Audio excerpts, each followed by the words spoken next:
আমার ১ বছরের একটা মেয়ে আছে, এটা জেনেও কেন আমাকে বিয়ে করতে রাজি হলেন জানতে পারি? আপনার মেয়ের বাবা হব বলে? বাহ! আপনি তো দেখছি ভীষণ উদার মনের মানুষ। যেখানে একটা বিধবাকে আজকালের সমাজ ঘৃণার চোখে দেখে, সেখানে আপনি একটা মেয়ের বাবা হতে চাইলেন। দেখুন, পৃথিবীর সবাই এক হয় না। আমার চোখ, আমার বিবেক ঠিক আমার কাছে। এটা যে সবার কাছেই ঠিক হতে হবে এমন কোনো কথা নেই। হুম। আপনি কি জানেন আমার স্বামী রোড অ্যাক্সিডেন্ট করে মারা যায়? জি, আমি সবই জানি। আচ্ছা বলুন তো, বাসর ঘরটা সাজানো কেমন হয়েছে? এটা কিন্তু আমি নিজের হাতে সাজিয়েছি। আমার খুব ইচ্ছে ছিল নিজের বাসর ঘরটা তাজা গোলাপ আর রজনীগন্ধা দিয়ে সাজাবো। এবার আমি ওর দিকে ভালো করে তাকালাম। ওর নাম আরিন, আমার দ্বিতীয় স্বামী। একটা বাঙালি মেয়ের জন্য এই শব্দটা উচ্চারণ করা খুবই লজ্জার, কিন্তু আমার কিছু করার ছিল না। আমার প্রথম স্বামী জয়, আমাদের রিলেশন করেই বিয়েটা হয়েছিল। দুই পরিবারের লোকজন খুব সহজেই মেনে নিয়েছিল আমাদের। অনেক সুখী ছিলাম আমি, এত সুখী যে কপালে সুখটাই সইল না। বিধাতা হয়তো ওপরে বসে আমার সুখ দেখে মুচকি হেসে বলেছিল, ভাগ্যের নিয়তি আমার হাতে। যতই তুমি বলো আমি সুখী, কিন্তু শেষ খেলায় দেখবে তুমি বড্ড অসুখী। হ্যাঁ, আমার সাথেও ঠিক এমনটাই হয়েছিল। বিয়ের কিছুদিন পর জানতে পারলাম আমি মা হতে চলেছি। কি যে খুশি জয়! ওর খুশি দেখলে বড্ড ভয় কাজ করতো মনে। যদি কিছু হয়ে যায় তখন বাঁচবে কিভাবে ছেলেটা? কিন্তু না, নিয়তি আমাকে বাঁচিয়ে দিল কঠিন পৃথিবীর মাঝে একা একা, আর ওকে নিয়ে গেল খুব নিষ্ঠুরভাবে।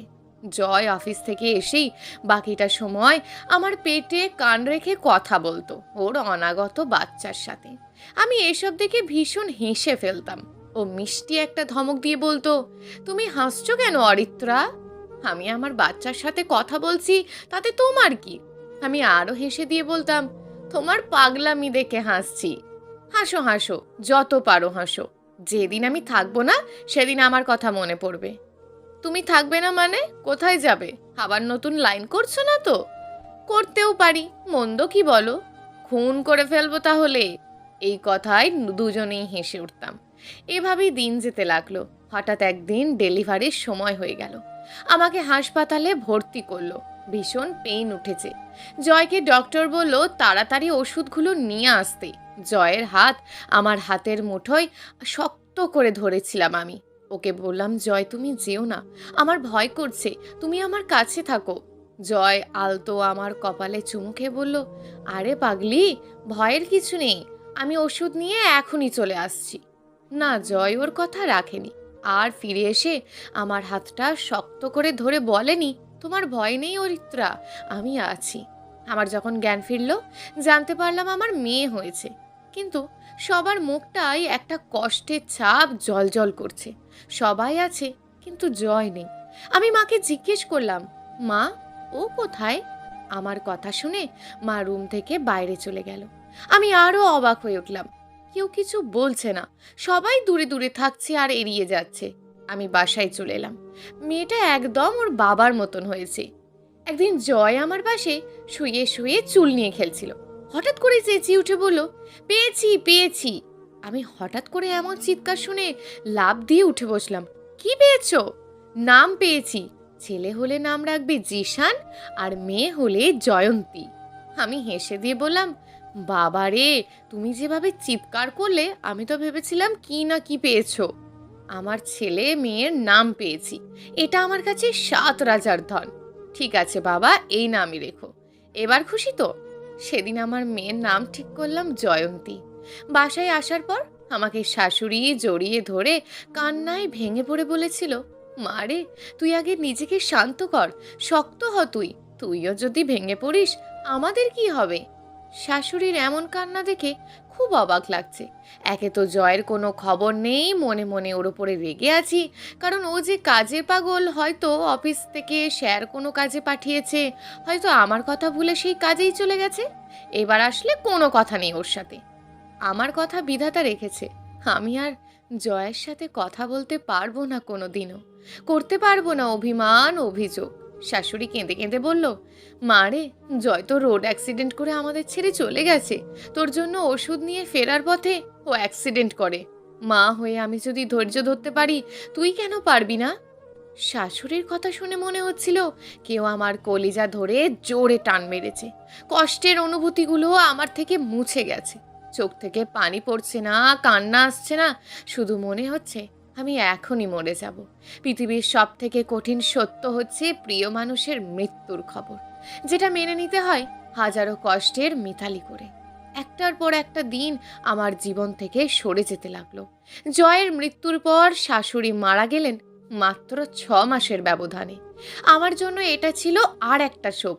পৃথিবীটা মনে হতে লাগলো ভীষণ কঠিন। শ্বাস প্রশ্বাস নিতে কষ্ট হতে লাগলো। ভেঙে পড়লাম খুব। ঠিক এমন সময় পরিবার থেকে সিদ্ধান্ত নিল আমাকে আবার বিয়ে দেবে। শ্বশুরও একই মত। সবাই মিলে ছেলে খোঁজ করতে লাগলো। আমি বহুবার সবাইকে বোঝালাম বাকিটা জীবন এভাবেই থাকবো, কিন্তু না। শ্বশুর কঠিনভাবে বলে দিলেন তিনি বেঁচে থাকতে আমাকে সুখী দেখতে চান। আসলে কি জানেন, অতীত রোজ আমাকে এভাবে তাড়া করে বেড়ায়। আমি একটা মুহূর্ত ভুলতে পারি না অতীতকে। রাত প্রায় শেষ হতে চলেছে। আমার নতুন স্বামী আরিন ঘুমিয়ে আছে জয়ন্তীকে বুকের ভিতরে নিয়ে। আমি সেই থেকে বাইরে বারান্দায় বসে বসে অতীত ভাবছি আর জয়কে নিয়ে ভাবছি। আচ্ছা, আরিন কি পারবে জয়ন্তীকে ওর বাবার মতন করে ভালোবাসতে? পারবে আমাকে আমার অতীত ভুলিয়ে ভালো রাখতে? পৃথিবীর নিয়ম অনুযায়ী আমার আর আরিনের সংসার কেটে যাচ্ছে। আরিন মানুষ হিসাবে অসাধারণ, জয়ন্তী ওর কলিজা। একটা মুহূর্ত মেয়েকে ছাড়া থাকতেই পারে না। অফিসে যাওয়ার পর কয়েকবার ফোন করে খোঁজ খবর নেবে। আমার ভালো লাগে ওর মনের উদারতা দেখে। কিন্তু অবাক করা বিষয় হচ্ছে ও আজও আমার কাছে স্বামীর দাবি নিয়ে আসেনি। এই তো সেদিনের কথা, আমি জয়ন্তীকে ঘুম পাড়াতে গিয়ে নিজে ঘুমিয়ে গেলাম। আরিনের কাছে আর একটা চাবি আছে, তাই ভিতরে ঢুকতে সমস্যা হয়নি। সেদিন আমি ঘুমিয়েছিলাম এলোমেলো হয়ে, কেমন যেন শীত শীত করছিল। জয়ন্তী আমার পাশে গভীর ঘুমিয়ে।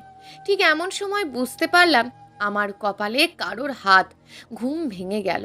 আরিন কোনো কিছু না বলে আমার গায়ে কাঁথা দিয়ে চলে গেল। আমি শুয়ে শুয়ে সব বুঝতে পারলাম। ও চাইলেই পারতো স্বামীর অধিকার খাটাতে, কিন্তু না। বাসর ঘরেই আরিন আমাকে বলেছিল, আপনাকে বিয়ে করেছি, কিন্তু যেদিন আপনি স্বাভাবিক জীবনযাপন করতে পারবেন সেদিনই আমার চাওয়া পাওয়ার ভাববার বিষয় আপনার হাতেই থাকবে। আমি মাঝে মাঝে একটু অবাক হয়ে যাই, কিভাবে একটা বিবাহিত পুরুষ নারী সঙ্গ ছাড়া থাকতে পারে। হ্যাঁ, পারে। মানুষ ইচ্ছে করলেই সব পারে। আর যারা বলে পারবে না, তারা হচ্ছে মানুষরূপী হিংস্র পশু। আরিন মাঝে মাঝে আমাদের নিয়ে বাইরে ঘুরতে যায়। এদিক ওদিক ঘুরে আমাকে নিয়ে যায় জয়ের বাড়িতে, যেখানে জয়ের বাবা আর ভাইয়েরা থাকে। ওদের সাথে কিছু সময় কাটিয়ে চলে আসি। আরিনের এই কাজটা আমার কাছে ভালো লাগে। ও আমাকে এতটাই কেয়ার করে যে আমার নিজের অজান্তে ভালোবাসা ওর উপরে জন্ম নিল। সেদিন হঠাৎ করে আরিন বাড়িতে চলে এলো। খুব জ্বর ওর গায়ে। এসেই শুয়ে পড়লো। আমি রান্না করছিলাম। ওকে এভাবে চলে আসতে দেখি একটু অবাক হলাম। ও তো এভাবে কখনো আসে না। আমি কাছে গিয়ে ওকে বললাম, কি ব্যাপার, আজ হঠাৎ চলে এলেন যে? কোনো সমস্যা আপনার? আসলে সকাল থেকে মাথাটা খুব যন্ত্রণা হচ্ছে, খুব খারাপ লাগছে, তাই চলে এলাম। আমাকে একটু পানি দিতে পারেন? আমি তাড়াতাড়ি করে পানি নিয়ে ওকে এগিয়ে দিলাম। ও কাঁপা কাঁপা হাতে পানি খাচ্ছে। ওর হাত খুব কাঁপছে। পানিটা পড়ে গেল গায়ে।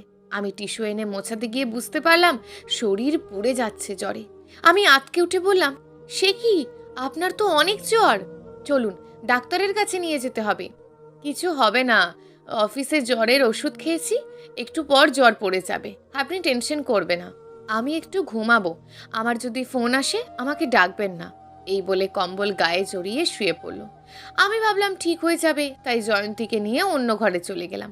না হলে মেয়েটা খুব বিরক্ত করবে আরিনকে। না, আরিনের জ্বর তো কমেনি। আরিনের মা মানে আমার শাশুড়ি এলেন খবর শুনে। তিনি এসে ছেলের পাশে বসে আছেন। আমার আর আরিনের দূরত্বের কথা তিনি জানেন না। একজনের কাছে শুনেছিলাম আমাকে বিয়ে করা নিয়ে অনেক যুদ্ধ করতে হয়েছে ওকে ওদের বাড়ির লোকের সাথে। সবার এক কথা, অমন মেয়েকে এই বাড়ির বউ করা যাবে না।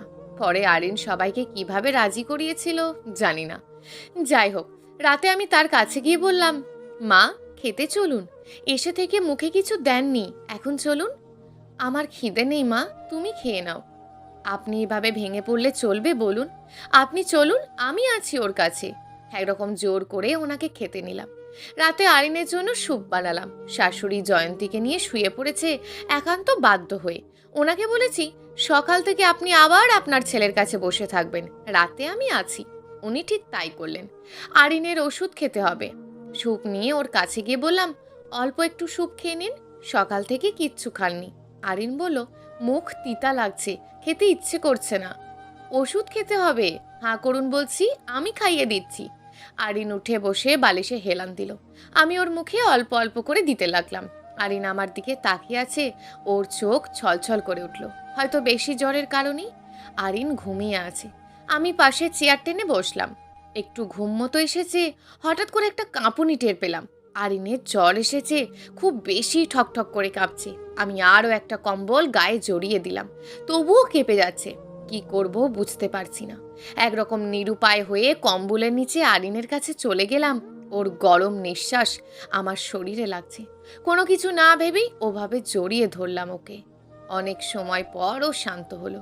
আমি ওঠবার চেষ্টা করলাম না, কখন ঘুমিয়ে গেছি জানি না। সকালে ঘুম ভাঙতে দেখি আরিন নেই, ওয়াশরুম থেকে বের হলো। আমি উঠতেই বলল, আসলে আমি সরি। কেন সরি? এই যে তোমার ঘুম নষ্ট করলাম, এই প্রথম তুমি করে বললো আমাকে। আমি একটু হেসে দিয়ে বললাম, এখন কেমন লাগছে? অনেক ভালো, মনে হচ্ছে অফিস করতে পারবো। ওর কথা শুনে হেসে দিয়ে বললাম, তাহলে তাড়াতাড়ি অফিসে যাও, দেরি হয়ে যাচ্ছে। এই কথায় আরিনও হেসে দিল। আরিন এখন আগের থেকে একটু ভালো, সারাদিন ভালোই কেটেছে। এর মধ্যে অনেকে এসে ওকে দেখে গেছে। বিকেলে আরিন জয়ন্তীকে নিয়ে খেলছে, আমি বিকেলের নাস্তা বানাতে ব্যস্ত। ঠিক এমন সময় শাশুড়ি আমার কাছে এসে বলল, কি করছো মা? এই তো মা, আসুন। মা, আপনি কিন্তু আজ রাতে রান্নাটা করবেন, শুনেছি আপনার হাতের ইলিশ পোলাও অনেক মজার। ঠিক আছে, করব। ও যখন লেখাপড়া করতে 8 বছর দেশের বাইরে ছিল, আমার হাতের এই রান্নাটা খুব মিস করত। তাহলে তো আপনার ছেলে এসেই আপনাকে পাগল করে দিয়েছিল, তাই না? আমি এ কথা বলতেই ওনার মুখটা অন্ধকার হয়ে গেল। বলল, থাক মা, ওসব বাদ দাও, তুমি তোমার কথা বলো। না মা, আপনি বলুন, কি হয়েছে? আমি শুনতে চাই। আমার কথা শুনে শাশুড়ি বলতে শুরু করলো, এই তো বছরখানেক আজকের কথা। আরিন এসেছিল লন্ডন থেকে 8 বছর পর। এসেই বলছিল, আমার একটা বন্ধু ফেসবুকে পরিচয়, ওর সাথে আমার কথা ছিল, এসেই দেখা করব, সেখানেই যাচ্ছি। ওর বাবা বলল, আরিন, তুই এসেই বাইরে বের হচ্ছিস, শুনে যা বাবা। আরিন বলল, বাবা, ওকে আমি সাথে করে নিয়ে আসবো, তখন পরিচয় করে দেব সবার সাথে। এই বলে তাড়াহুড়ো করে চলে গেল। আরিন এসেছিল 3 ঘন্টা পর, কিন্তু বিধ্বস্ত অবস্থায়। জিজ্ঞেস করতে যা বলল, আমাদের শরীর কেঁপে উঠেছিল ভয়ে। আমি অবাক হয়ে শাশুড়ির কথা শুনছিলাম। বললাম, কি বলেছিল মা? শাশুড়ি এবার বাইরের আকাশের দিকে তাকিয়ে ঢোক গিলে বলল, সেদিন আরিন কাঁদতে কাঁদতে আমাদের সামনে এলো। ওর বাবা বলল, কি হয়েছে বাবা তোর? বাবা, ও মরে গেছে, আমার সেই বন্ধু মরে গেছে। ওর বাবা অবাক হয়ে বলল, কি বলিস, কিভাবে মরেছে, তাই তো বলবি। বাবা, ওর নাম জয়, আমাদের ফেসবুকে 4 বছরের বন্ধুত্ব। আমার আর জয়ের ইচ্ছে ছিল আমি দেশে আসলেই সবার সাথে আমরা পরিচয় করিয়ে দেব। আমি আসার পর যখন ফোন করলাম, ও বলল হাসপাতালে এখন ওর বউয়ের বেবি হবে। এটা শুনে আমি আরও খুশি হয়ে হাসপাতালে কাছে গেলাম। ফোন করতেই ওর নিচে নেমে এলো, খুশিতে আমাকে জড়িয়ে ধরলো। ওষুধ কিনতে কিনতে আমাকে সব বলল। ওর বউ অরিত্রা বেবি হলেই আমাকে নিয়ে গিয়ে অরিত্রার সাথে পরিচয় করিয়ে দেবে। আমিও খুব খুশি। জয় বলল, আরিন, তুমি এক কাজ করো, বাসায় যাও, আমি তোমাকে ফোন করব। আমি ওর কথা শুনে বাসায় চলে আসছিলাম। ঠিক এমন সময় জয়কে কিছু বলে ডাকতে যাব, তখনই জয়ের পিছন থেকে একটা মাইক্রো মেরে দিল। জয় অরিত্রার চিন্তা নিয়ে মোটেই বুঝতে পারছিল না যে ও ভুল পথে এগিয়ে যাচ্ছে। আমি এই দেখে চিৎকার করে মাটিতে পড়ে গেলাম। মা, আমি জয়কে মেরেছি। সেদিন আমি কথা না বললে ও আরও আগে ওষুধ কিনে নিয়ে যেতে পারতো, জয়কে হারাতাম না। এই বলে আরিন কান্নায় ভেঙে পড়ল। অরিত্রা, দরজা খোলো প্লিজ, আমার কথাটা একবার শোনো। আমি চাইনি জয় হেভাবে সবাইকে ছেড়ে চলে যাক। তোমাকে আমি সব খুলে বলতে চেয়েছিলাম, কিন্তু সেই সাহস হয়নি। তুমি যদি আমাকে ভুল বোঝো তখন। এই নিয়ে কয়েকবার আমাকে আরিন ডাকাডাকি করেছে, কিন্তু দরজা খুলিনি। কেন করলো আমার সাথে এমন? সব কিছু জেনে ও কেন অভিনয় করে গেছে দিনের পর দিন? সেদিন শাশুড়ির কথা শুনে এতটাই শকড খেলাম যে ভাষা হারিয়ে ফেলেছিলাম। এত কিছু ঘটে গেছে, কিন্তু আরিন আমাকে একবারও বলল না। কথা শেষ হতেই সামনে তাকিয়ে দেখি আরিন দাঁড়িয়ে আছে। আমার চোখে চোখ পড়তেই চোখ সরিয়ে নিল। কখন চোখের পানি গড়িয়েছে জানি না। আরিনের দিকে আমি জিজ্ঞাসা দৃষ্টিতে তাকিয়ে আছি। শাশুড়ি আমার এমন আচরণে অবাক হয়ে গেল। তিনি জয়ন্তীকে নিয়ে সরে গেল। আমি শোবার ঘরে এসে বসে পড়লাম। আরিন আমার সাথে সাথে এসেছিল। ও আসতেই বললাম, কেন করলে আমার সাথে এমন? তুমি জয়ের বন্ধু, এটা দিনের পর দিন কেন গোপন করেছো? অরিত্রা, বোঝার চেষ্টা করো। আমার আর জয়ের বন্ধুত্ব, এটা আমরা ছাড়া আর কেউ জানতো না। আমি যদি মৃত্যুর পর হঠাৎ করে বলি আমি ওর বন্ধু আর বন্ধুর বউকে বিয়ে করতে চাই, তাহলে কি সেটা সবাই ভালো চোখে নিত বলো? ও, বন্ধুর বউ বলেই করুণা করেছো তাই তো? করুণা করিনি, বন্ধুর ভালোবাসা বাঁচিয়ে রেখেছি। বাহ আরিন, তুমি তো মহান মানুষ, তোমার তো তুলনাই হয় না। আমার সাথে দিনের পর দিন তুমি চিট করেছো। তোমার সাথে আর একটা মুহূর্তও আমি থাকতে চাই না। তুমি আমাকে কখনো ভালোবাসোনি, তোমার দায় মনে করেছো। তোমাকে আমি কিভাবে বোঝাবো অরিত্রা কতটা ভালোবাসি? প্লিজ তুমি এ ধরনের কথা বলো না। আমি তোমাদের নিয়ে বাঁচতে চাই, কিন্তু আমি চাই না। তুমি অভিনয় করেছো, সব কিছু জেনেও আমার ইমোশন নিয়ে খেলেছো। জয়কে চিনতে এটা আগেই বলা উচিত ছিল। আর এই মিথ্যে লোকানোই আমাদের আলাদা করে দিল। এই বলে জোর করে আরিনকে ঘর থেকে বের করে দিয়ে দরজাটা বন্ধ করে দিলাম। আমার মনে হচ্ছে আরিন আমাদের করুণা করেছে এতদিন। আমি কারোর করুণা নিয়ে বাঁচতে চাই না। শাশুড়ি সব জেনে গেছে, তিনিও কয়েকবার ডাকাডাকি করলেন। আমি বলেছি খিদে নেই। জয়ন্তীকে আমার কাছে এনেছি, ও ছাড়া আমার কেউ নেই। এটা ভাবতেই সমস্ত চোখের জল একসাথে বেরিয়ে আসতে চাইল। আমি হাউমাউ করে কাঁদতে লাগলাম। আরিন কেন করলো আমার সাথে এমন? আমি তো একা একা জয়ের ভালোবাসা নিয়ে ভালোই ছিলাম। কেন এসে করুণা করে আমার ইমোশন নিয়ে দিনের পর দিন খেলা করলো? সকালে আমি রুম থেকে বের হলাম। সামনে শাশুড়ি আর আরিন বসে আছে। তাদের কাছে গিয়ে বললাম, আমি চলে যাচ্ছি, আমাকে ক্ষমা করবেন মা।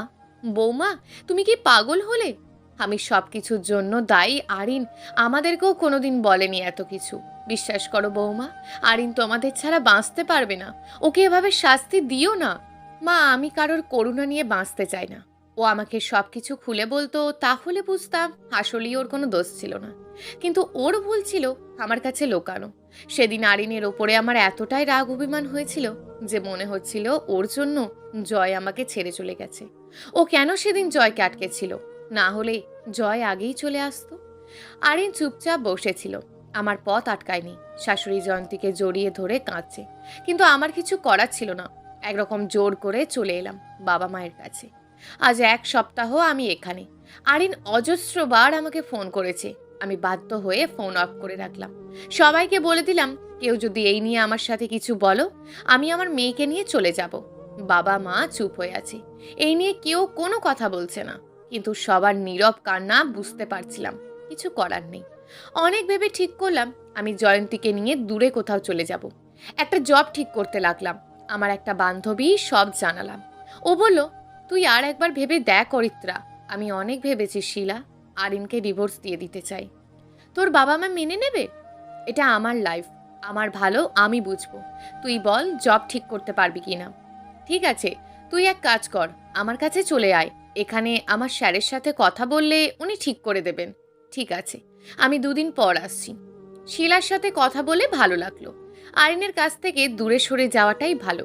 রাতে বাবা মাকে জানালাম সব কিছু। শুনে বাবা বলল, তোমাকে সুখী দেখতে চেয়েছিলাম, কিন্তু তুমি যে সিদ্ধান্ত নিয়েছো, এতে যদি সুখী থাকো আমার কিছু বলার নেই। মা কিছুই বলেনি, শুধু চোখের পানি ফেলছে। আমি কিছু না বলে রুমে চলে গেলাম। তৈরি হতে হবে, হাতে মাত্র 2 দিন সময়। আমাদের বাস চলছে গন্তব্যের দিকে। আমি জানালার পাশে বসা, বাইরে মৃদু বাতাস এসে লাগছে নাকে মুখে। হঠাৎ করে বাসটা থেমে গেল। একজন চিৎকার করে বলল, আমাদের গাড়িতে একটা লোক অ্যাক্সিডেন্ট করেছে। সবাই হুড়মুড় করে দেখতে চলে গেল। আমি বসেই রইলাম। একজন বলতে লাগলো, ইস, কি বিধ্বস্তা লাশ, দেখলে ভয় করছে। আহা, কার সন্তান হবে, কার স্বামী হবে ওপরবেলায় জানে। আমি লোকটার কথা শুনে নিচে নেমে গেলাম। কাছে এগিয়ে যা দেখলাম তা চমকে উঠলাম। এই যে আরিন, ও এখানে কিভাবে এলো? আমাকে দেখেই চোখ টিক করে বলল, আমাকে ছেড়ে যেও না। এতটুকু বলেই মরে গেল। সবাই হাই হাই করে উঠল। আমি আরিনের লাশ বুকে জড়িয়ে ধরে হাউমাউ করে কাঁদতে লাগলাম। ঠিক এমন সময় ঘুমটা ভেঙে গেল। আমার দু চোখ বেয়ে এখনো পানি পড়ছে। ঘেমে ভিজে গেছি পুরোপুরি। বুকটা ডিপ ডিপ করছে। পানি খেলাম 2 গ্লাস। কেন এমন স্বপ্ন দেখলাম? আরিনকে আমি ভালোবেসে ফেলেছি, খুব বেশি ভালোবেসে ফেলেছি। না না, জয়কে হারিয়েছি, ওকে হারাতে চাই না। তাড়াতাড়ি করে ফোনটা হাতে নিলাম। আগের সিমটা খুলে রেখেছিলাম। ওটা ভরতেই আরিনের মেসেজ আসছে একটার পর একটা। আমি তাড়াতাড়ি করে আরিনকে ফোন করলাম। ও সাথে সাথে রিসিভ করলো। আমি বললাম, আরিন তুমি কোথায়? তোমার কিছু হয়নি তো? অরিত্রা, আমি সত্যিই ভালো নেই, তোমাকে ভীষণ মিস করছি। এবার জোরে জোরে কেঁদে দিলাম। ওকে বললাম, আমিও মিস করছি আরিন, অনেক বেশি মিস করছি। অরিত্রা, আমি এখনই আসছি, আমি নিতে আসছি তোমাকে, একটু অপেক্ষা করো, আমি আসছি। এই বলি ফোন কেটে দিল আরিন। একটু পর দরজায় কারোর শব্দ। খুলতেই দেখি আরিন দাঁড়িয়ে আছে। আমি কোনো কিছু না ভেবেই ওকে জড়িয়ে ধরে কাঁদতে লাগলাম আর বললাম, আরও আগে কেন নিতে আসোনি? তাহলে তো বুঝতে পারতাম না তুমি আমাকে এত ভালোবাসো। কখনো হারিয়ে যাবে না তো? মৃত্যু ছাড়া কখনো না। আরিনও আমাকে শক্ত করে জড়িয়ে আছে। এমন সময় জয়ন্তী হাঁটি হাঁটি পা পা করে আমাদের সামনে হেসে দাঁড়ালো। আমরা দুজনেই অবাক। আরিন হেসে দিয়ে ওকে কোলে তুলে আদর করে বলল, এই দেখো অরিত্রা, আমাদের মেয়ে হাঁটতে শিখে গেছে। আমি ওর কথা শুনে হেসে দিলাম। একটু পর বাবা মা ঘর থেকে বের হতেই আরিন সালাম করে এগিয়ে গেল। আমার ভীষণ ভালো লাগছে। আরিনের ভালোবাসা আমাকে বাঁচতে শিখিয়েছে। আমি এখন সুখী, বড্ড সুখী। প্রিয় দর্শক, এই গল্পটা আপনাদের কেমন লাগলো তা অবশ্যই একটি কমেন্ট করবেন। আর যদি গল্পটা আপনাদের ভালো লেগে থাকে তাহলে ভিডিওটিতে একটি লাইক করে দেবেন এবং এই ধরনের ভিন্ন স্বাদের গল্প শোনার জন্য চ্যানেলটিকে অবশ্যই সাবস্ক্রাইব করে আমাদের সঙ্গে যুক্ত থাকুন।